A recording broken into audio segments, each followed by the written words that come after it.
Hello, everyone, and welcome to the May 8th, no, sorry, the May 11th edition of the SIG Network meeting.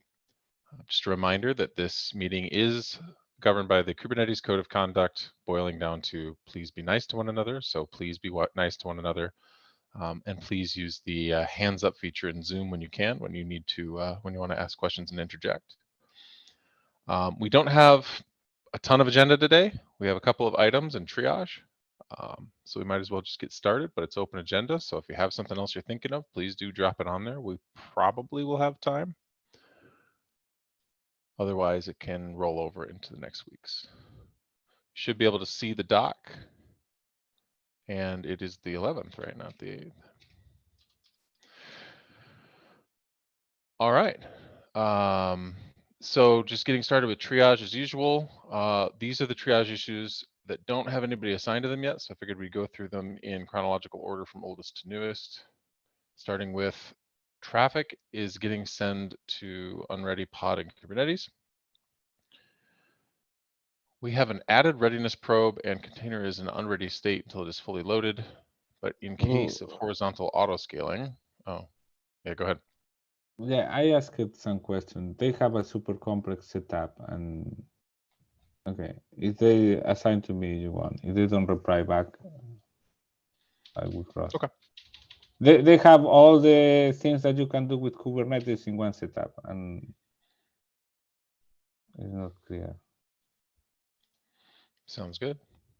Thanks for taking that one on. At first blush, that one just smells like proxy terminating endpoints, doesn't it? Yeah, that's what I thought. But then you go there and they have autoscaler, they have AKS with some AKS and autoscaler and terminating endpoints. If it's a simple thing. Oh, terminating and unready are different. Okay, I'll let you dig into it. Let me know if you need other eyes. Yeah, you know that I good thinking people. Am I reading this right? That this is a Windows problem? Wait.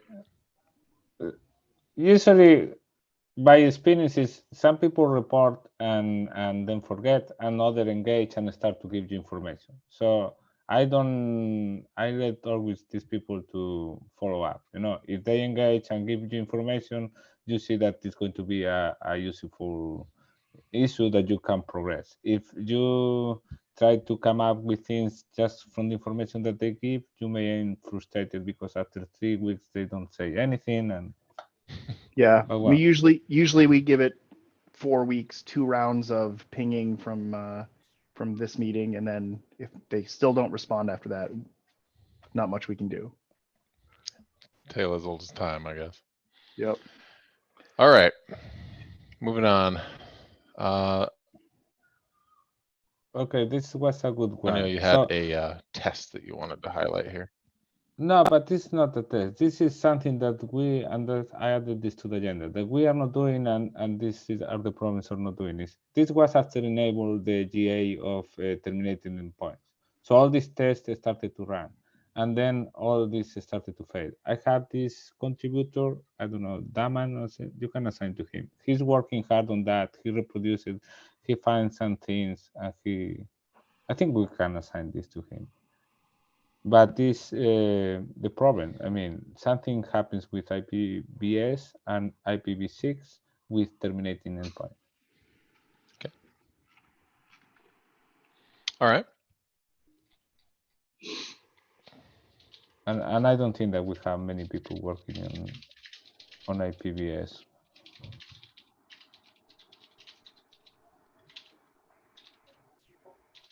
Yeah, Damon was working on the IPVS backend in Kaping, so I'm sure he just kind of rolled over, which is awesome. Cool. This person, right? See, yes, he's doing. I mean, he's reaching out and asking questions. Yeah, he's been awesome. So. Yeah, that's good that we grow. Cool. All right. So it sounds like he will be following up and you'll kind of follow up with him and then he can reach out to us if he needs any more help pushing it forward and getting it fixed. If So somebody knows Ben took about a look at it too. IPVS, that will be helpful, because that is something happens, and I don't even know what to look for. Okay, sounds good. That's if you know a lot about IPVS and want to jump in there, that's 117.863, and it's it's on the board there. All right, make net.ipv4.tcp live time a safe sysctl. I was just looking at this one. You can assign it to me. I think if it's really a safe namespace sysctl, then we can go ahead and add it to the safe list. Whether that actually solves their problems or not is a different question, but if it's safe, we should probably put it in the list of things that people can tweak, because we know that people do tweak it. If we're going to do one, we should do all of the keep alive settings. I mean, Yeah, there you agree. go. If they're all safe, we should do them all. I don't know off the top of my head if they're safe or not. What is the criteria that you follow for safe? Because I there was more of the request, and I don't know. The only thing that I see is that you need to check that they are namespace. That's right. That's the main criteria that I know of, is that it doesn't hurt anybody else on the machine.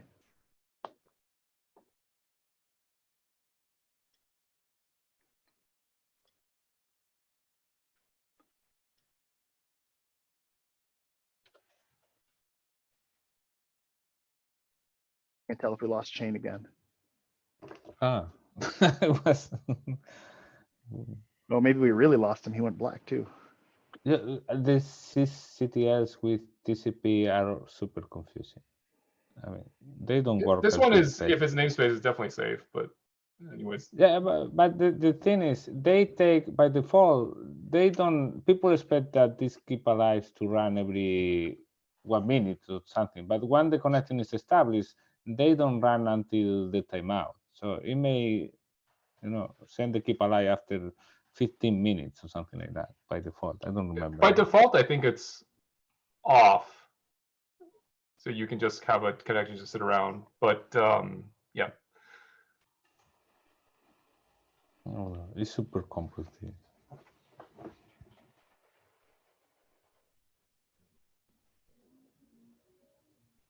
And I gave Shane full host, so I can't even So we have to lock.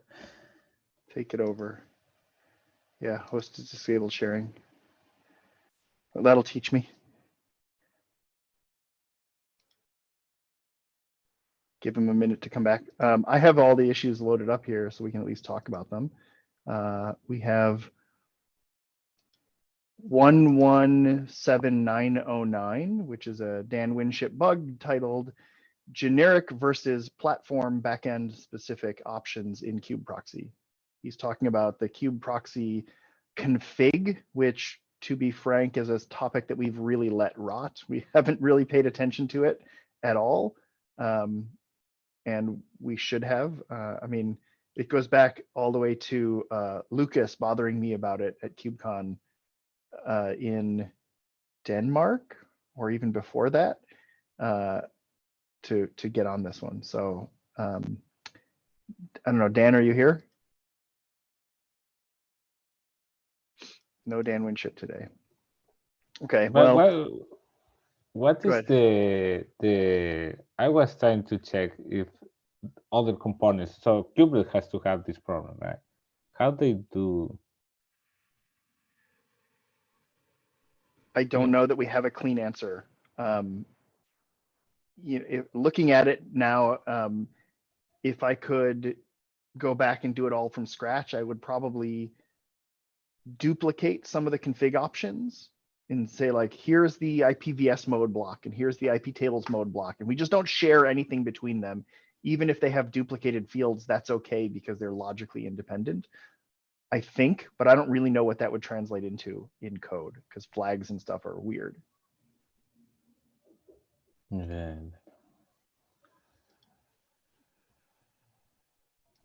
But he has a better issue. He opened one that I was laughing. What is that name? Something that one field is lying or something like that. Okay. Yeah, to find it. Are we in a situation here where I disconnected, but I was the No. only host, so we're like locked out of host, or can we fix it? I think we are in exactly that situation. I tried to share and it said host is disabled cam sharing. My- This one. Oh, sorry. Yeah, my internet dipped and my failover worked, but it wasn't very quick. It wasn't what it should Failover be. internet. That's some advanced stuff right there. When you live out in the boonies, you have multiple service providers, and you're supposed to have it where if one fails, it just picks right up. But it didn't work quite as I was hoping. So But look, if the oh, SIG it net hosted people you. can't figure it out. Oh, it did? Yeah, my old connection dropped, I guess, and it rehosted Okay. you. So we're back in Cool. business. Do you want it back? Sure. Hopefully I don't crash out again. I'll co-host you. That should be sufficient, right? Yeah, that will keep it from locking it up. Co. All right. Let me You are double now check. co. What did I miss? Where did we kind of end up? We just finished talking about the safe syscuttles issue and started talking about the next one, the config for kube proxy. Oh, I missed one. Okay. Anyway, the config for kube proxy issue is, I think Dan is soliciting opinions on this. So Oh no, I didn't miss one. Okay. if anybody wants to think about how the kube proxy is configured, he has enumerated all of the configuration options, which is super helpful because it turns out there's a lot of them.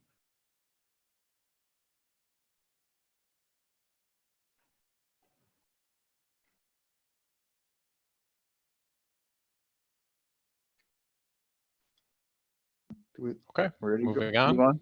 Yeah. Connection reset by peer due to invalid contract packets. 10 hours ago, when packets out of window arrived on K's node, contract mark them as invalid. Kube proxy will ignore them without rewriting DNAT. However, there's no corresponding session link on the host, and the host sends reset packet, causing the session link to be interrupted. I want it to not be reset. Okay. There is a problem with this issue. There is another issue that is just so this was fixed because a legit issue and a rule was added to drop on forward, right? And there is another issue that is asking to remove that rule. And this one is asking to add the rule to input. So we have a conflict of interest with the invalid rule. Gotcha. The invalid rule is legit. It's legit. It's urban issue, is well documented, and it has a nice blog and everything. This I don't understand if it's legit or it's just something unrelated to services. And we have this third one that is saying we should remove this invalid because in scenarios with asymmetric routing, it drops traffic. Can they figure out why their packets are out of window? In this one, I don't know. That implies like pretty heavy packet reordering and delays in some part of the link. Yeah, but also it has, they say if it's kube proxy, it has to be with services, right? So it can only happen with host network ports because the input is when you send the packet to the host.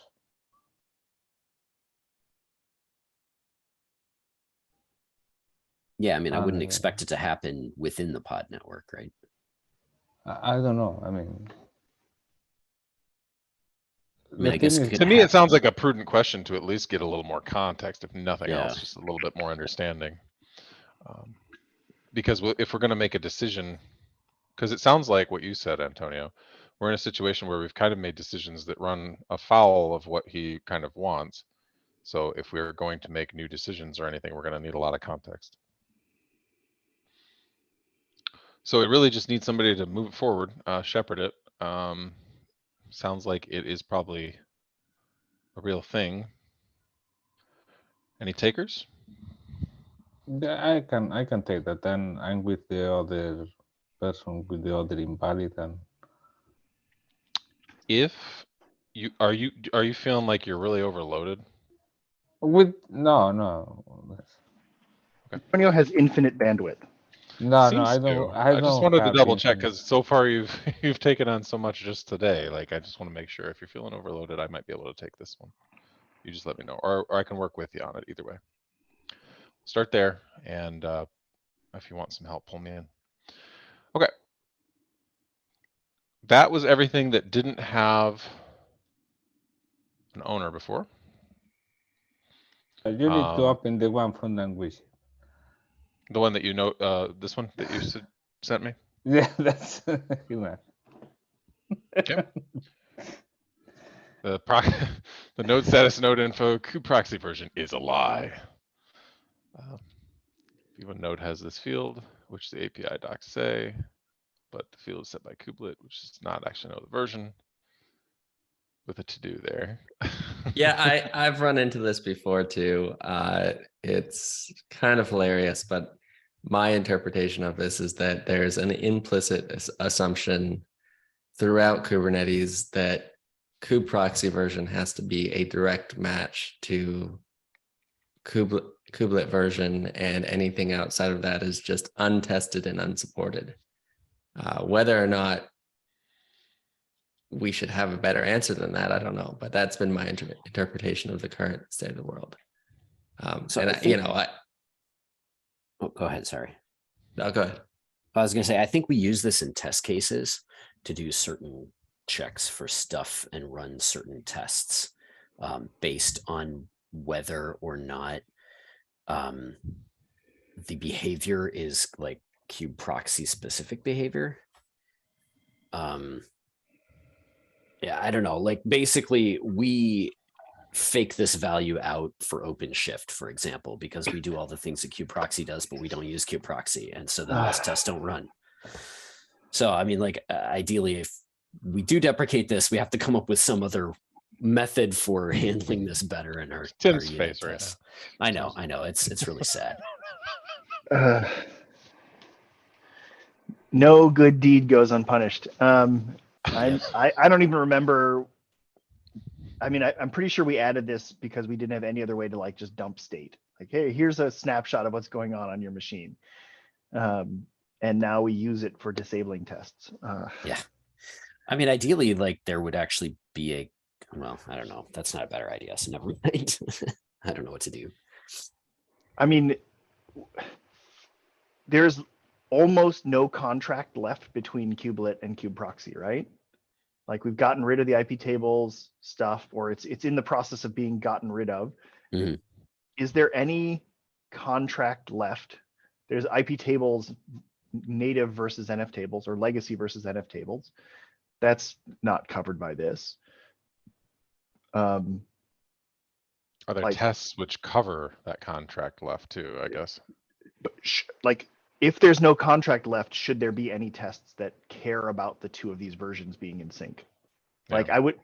I think ideally I would like to just say this field is meaningless. It has no value to anybody except as a human who might consume it and say, oh, that's interesting. They're different versions. And if it ever matters, if it ever does matter, I'd say that's a bug. We screwed up.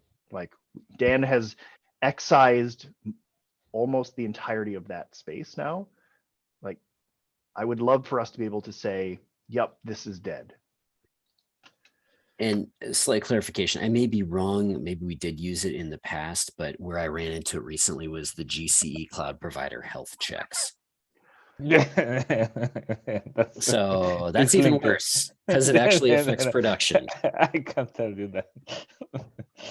So the question is, how do we deal with, because this is not the first case that we have, how do we deal with this? With a field in the API? Well, this is a status that is not as bad as the other.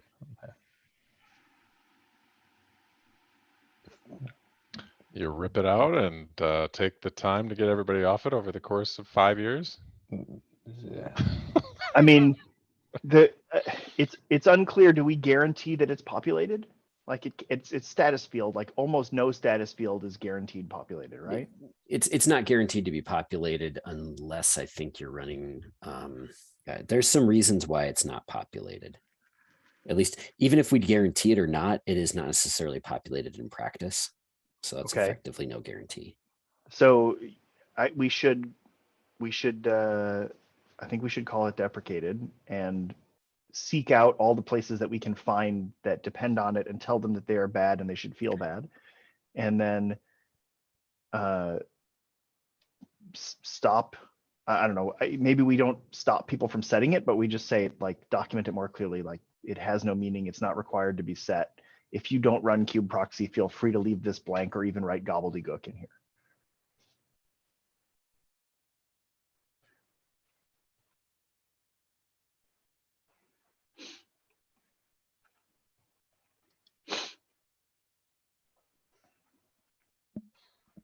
I mean, I can just say that. So I guess Hirazawa would then probably try to take that and just go make the PR, right? But he's I saying mean, it's if just a a docs test change, is really, needed, right? yeah. We're not going to prevent people from setting it, I think, but it's just a docs change. Sorry, I'm catching up on. There's like a suggestion of capping this, I don't have it open. which I seems. think that, Can you see that, mine? Yeah, that it's here. the cap is for doing the feature gate and documenting. Gotcha. Okay. All right. So should I send this as a comment and basically just encourage them to get that process started? That seems reasonable to me. And then what is the status of this one? Needs triage, so we'll call it triage accepted. And please move forward. Please go ahead.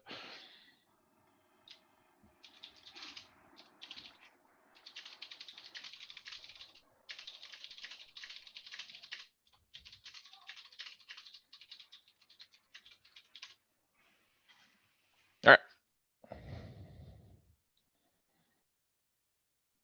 And then I can't remember if I used the right slash. Yeah, slash triage worked. Okay, cool.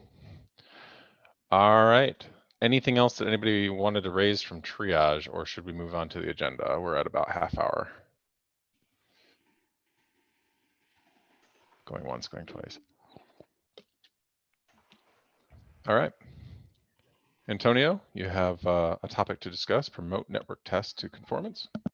Yeah, this during the QCon, the SIG network updates, one person asked why, in this case was Cilium didn't implement the same features that QProxy, and why SIG network is not doing anything. And well, we have the conformance test, and I don't remember last time that we promoted something to conformance.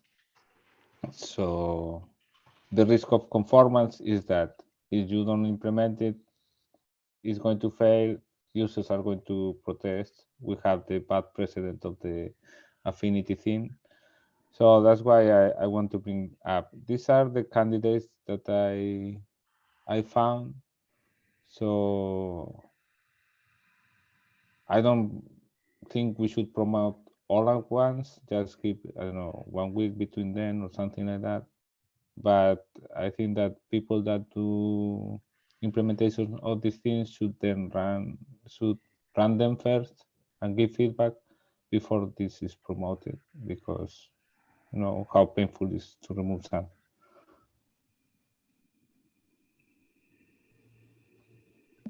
Okay.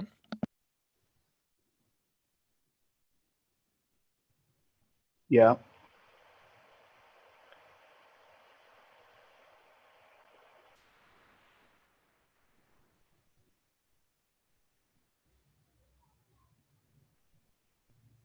I don't know if I have anything myself to say yet.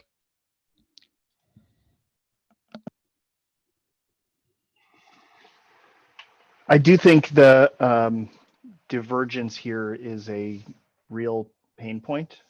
Another one that isn't covered here, but we've talked about before, is the affinity, what affinity means, what session affinity means, whether it's 2 tuple or 5 tuple.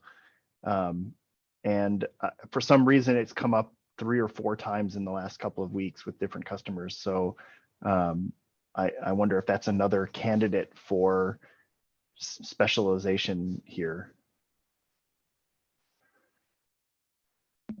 Yeah, but affinity was inherited, right? I think that It is what it is because we didn't define it well, right? And so different implementations made different choices.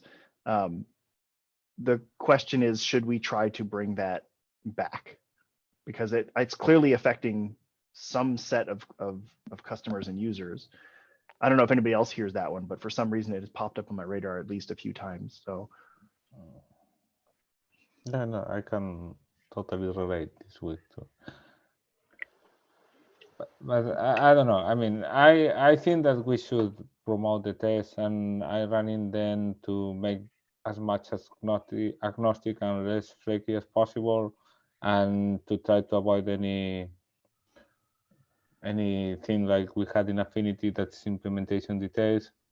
But I made this contest, and that's why I think the people that is going to be running then, if they can run in and give feedback, it's going to be easier to modify. If not, so I I think plan. we should probably make a definitive list. It looks like some of these are the same, like terminating endpoints, and then the third one is terminating pods at the same time. No, it's not the same. One is with They're not the same? services. One is with services. So one is terminating endpoints with services. That's the feature to do the. Oh, okay, got it. And the other is for CNIs. Got it. It Okay. doesn't have services. So if the CNI is going to watch the pod status to do something with interface, it cannot get the pod Got out you. of Connectia. So we should probably make a list, an ordered list of which ones we think are the most important to standardize and which ones are the least important. And they're all important, but there's probably some that are more and some that are less. So that we can, I think if we go back to SIG Arch and say, we've got 4, 6, 12 tests that we want to standardize, or make conformance, then it'll be a hard conversation. But if we can bring and say, look, these are the ones we'd like to do in the order we'd like to do them, that's probably a better starting point. Yeah. So yeah, I mean, I agree with the original problem here. I mean, the whole issue of kind of the divergence of the implementations was something that at one point I felt like the KPMG project was starting to poke that bear, and I was really hoping we'd kind of get into a place where we wouldn't be quite here. But I do think the next step would be conformance. Sounds like it's going to be. I mean, make a list. Yeah, it sounds like we should probably do like a blog post or something about that. Like, we're going to need to pull in some of these people who are on the fringe, right? And make sure they're aware of what we're trying to do. So a blog post might be good for this one too, and say, hey, we're going to promote a bunch of conformance tests. We're kind of expecting you'll be doing those. And in time.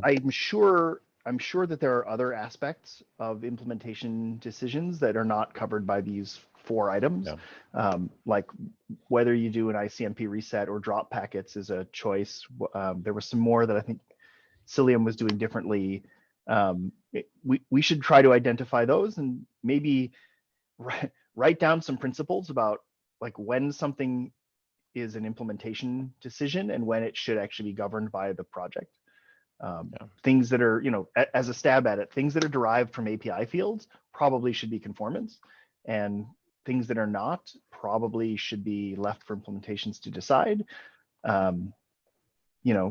Protocol being in port suggests to me that it matters, and that any implementation which ignores protocol is wrong.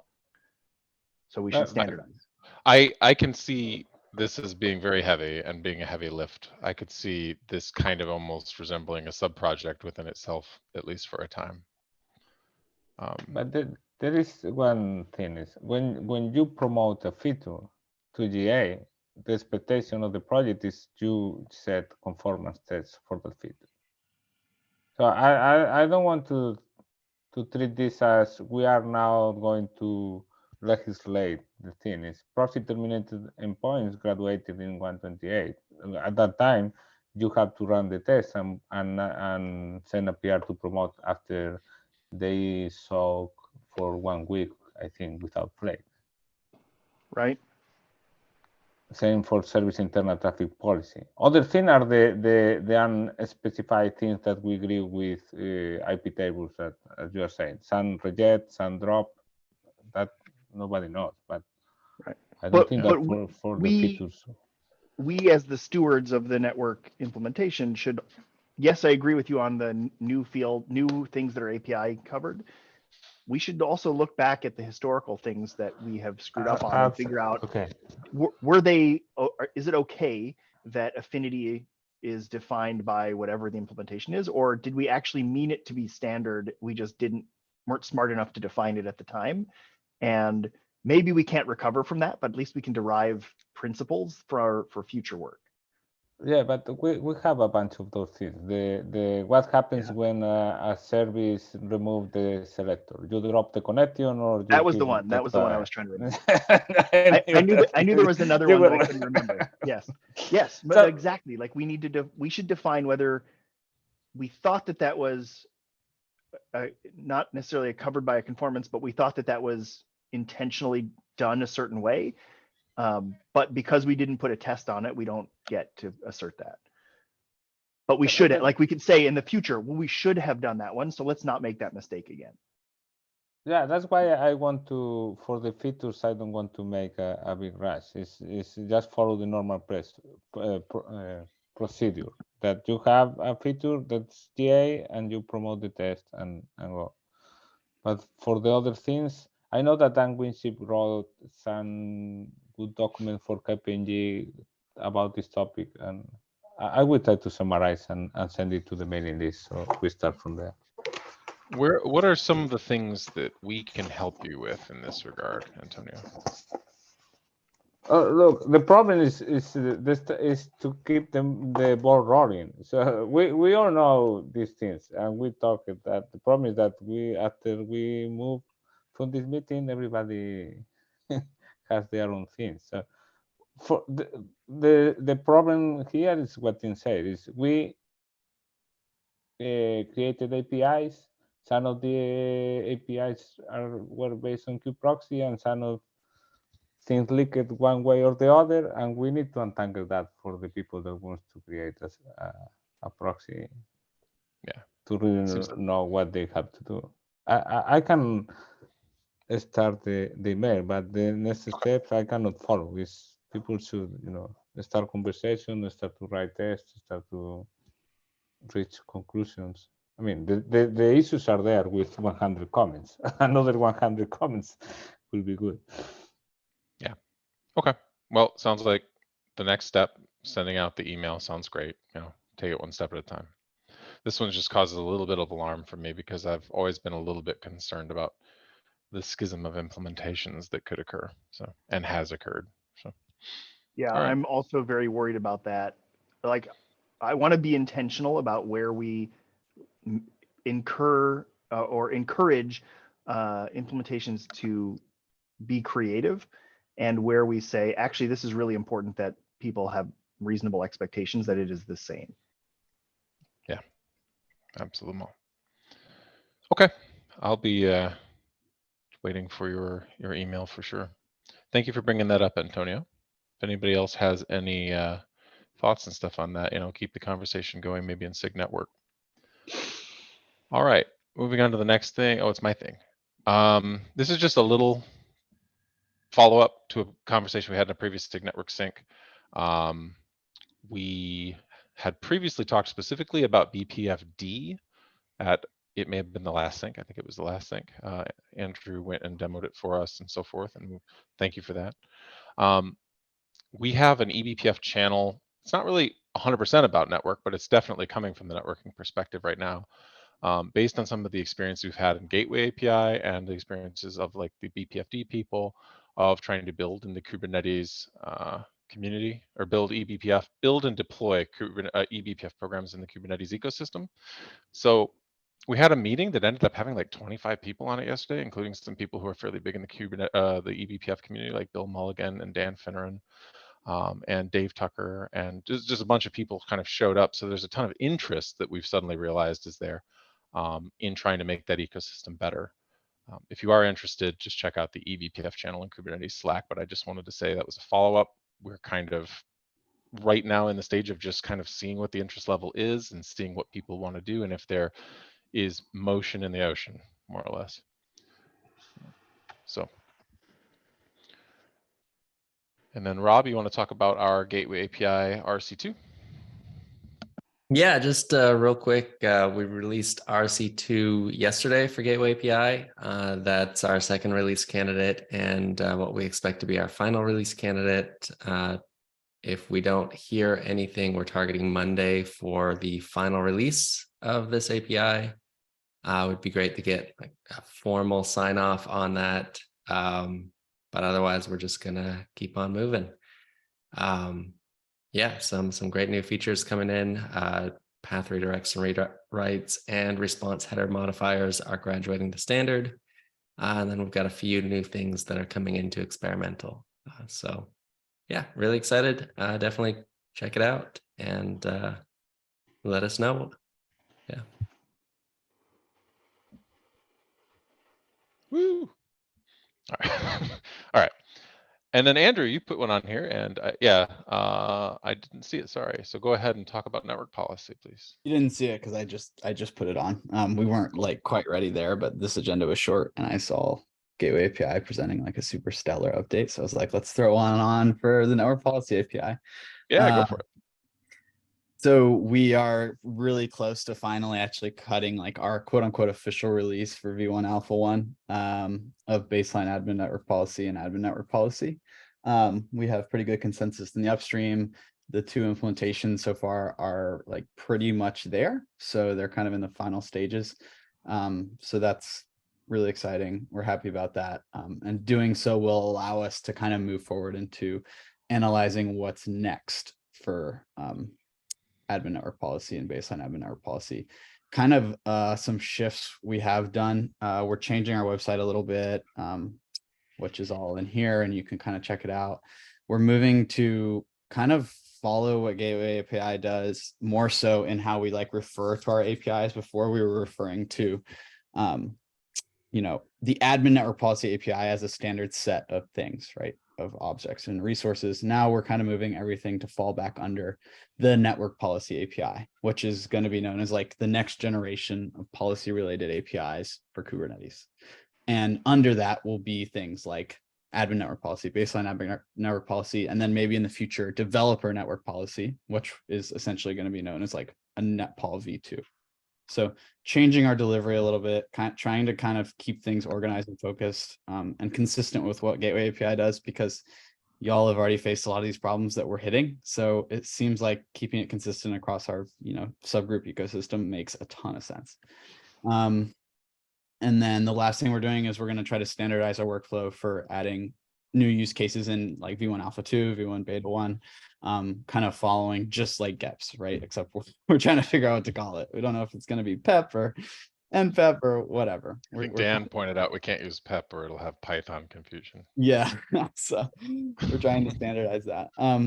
Basically, we're just trying to keep the lifeblood pumping in here. You know, it's been a really slow burn. We've been blocked on folks downstream kind of getting their implementations done. But Surya, who is a very active member in our community, was able to go to KubeCon EU, and we actually now have issues. We have almost done implementations for Antria and Oven Kubernetes, and we also have folks and users asking Cilium and Calico for this support for this API. So that's really exciting. So yeah, we're just pushing on it and really hoping to get more outreach in KubeCon North America. We're going to be working to submit a maintainer track talk and also a standard CFP talk. So I think at this point, it's like we need help from everyone here to get the message out that like we're here, we're ready to keep rolling on it. So, and huge shout out to Gateway API, because like y'all have paved the road. This is awesome. That's all I got. Cool. Thank you. Yep. Thanks for bringing it up. Candidly, I'm already kind of involved in this. I go to all the meetings and stuff, so I'm very glad to see things are really gaining a lot of steam. Glad we're heading that way. I think Chicago will be very exciting for network policy API. All right. We don't have anything else on the agenda, but we have 15 minutes left. So I'll take a drink and give a couple seconds if anybody has any last minute things. Otherwise, we can adjourn and get some time back.